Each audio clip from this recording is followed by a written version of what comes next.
দেখে মনে হবে এই মসজিদ আরব কান্ট্রির কোন একটা মসজিদ, কিন্তু না, এটা আমাদের বাংলাদেশেই চট্টগ্রামেরই একটা মসজিদ, মোহাম্মদ আলী শিকদার জামে মসজিদ, যেটার অবস্থান চট্টগ্রাম জেলার চন্দনাইশ উপজেলার ফতেহনগরে। দেখেন আজকে এই দৃষ্টিনন্দন মসজিদ আপনাদেরকে পুরোটাই দেখানোর চেষ্টা করবো এটার ভিতর ভাই সৌন্দর্য। আসেন। দুনিয়া কো সুনা দেঙ্গে।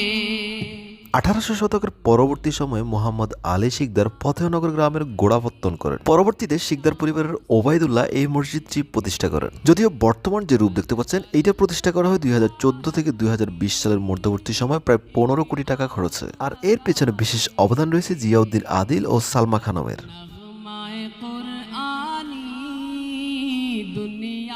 মসজিদের ভেতর এবং বাহিরের দেয়ালে বিভিন্ন নকশা ও কারুকার্যের পাশাপাশি ইসলামিক দোয়া, ইসলামিক ক্যালিগ্রাফি ও ইসলামিক আর্ট করা হয়েছে, যেগুলো দেখতে খুবই সুন্দর লাগে। কুরআন শরীফ ও ইসলামিক বই রাখার জন্য মসজিদের বেশ কয়েক জায়গায় সেলফ করা আছে। দ্বিতল বিশিষ্ট এই মসজিদের উপরের তলাও বেশ সুন্দর, বিভিন্ন নকশা ও ডিজাইনে পরিপূর্ণ। বিশেষ করে এখানকার যে গম্বুজের ডিজাইনটা করা হয়েছে অসাধারণ একটা ডিজাইন। তবে উপরের তলায় তেমন একটা স্পেস রাখা হয়নি যেমনটা নিচে রাখা হয়েছে। দ্বিতল বিশিষ্ট এই মসজিদে বড় একটি গম্বুজের পাশাপাশি ছোট একটি গম্বুজ রয়েছে একেবারে সামনে। এছাড়াও 4টা মিনার রয়েছে 4 কোণায়।